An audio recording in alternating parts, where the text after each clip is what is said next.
कुछ समय पहले की बात है। एक बहुत मेहनती किसान था। कड़ी धूप में उसने खेतों में काम किया और परिणाम स्वरूप बहुत अच्छी फसल हुई।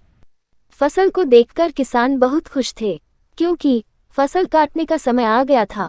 इसी बीच खेतों में एक चिड़िया घर बना लिया था। उनके बच्चे अभी बहुत छोटे थे। एक दिन किसान अपने बेटे के साथ खेत पर आया और कहा, बेटा ऐसा करो कि अपने सभी रिश्तेदारों को आमंत्रण करो, ताकि अगले शनिवार आकर फसल काटने में हमारी मदद करें। यह सुनकर चिड़िया के बच्चे बहुत घबरा गया और अपनी माँ से कहने लगे, अब हमारा क्या होगा? अभी तो हम पूरी तरह से उड़ने लायक नहीं हुए हैं। माँ चिड़िया ने कहा, तुम सब चिंता मत करो। जो दूसरे के सहारे चलता है उसकी कोई मदद नहीं करता।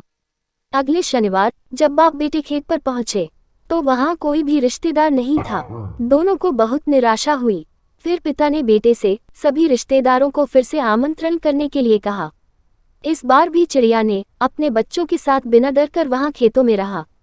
अगले हफ्ते जब दोनों बाप बेटे खेत पर पहुंचे तो देखा कोई भी रिश्तेदार सहायता करने नहीं आया था। तो किसान ने बेटे से कहा, जो इंसान दूसरों का सहारा लेकर जीना चाहते हैं उसका यही हाल होता है, उसे हमेशा निराशा ही मिलता है। अब चलो घर जाते हैं।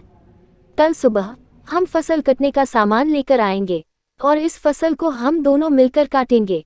चिड़िया ने जब यह सुना तो उसने अपने बच्चों से कहने लगी, चलो अब जाने का समय आ गया है।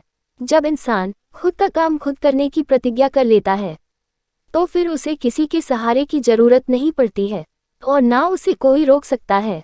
इससे पहले कि बाप बेटे फसल काटने आए, चिड़िया अपने बच्चों को लेकर एक सुरक्षित स्थान पर चले गए।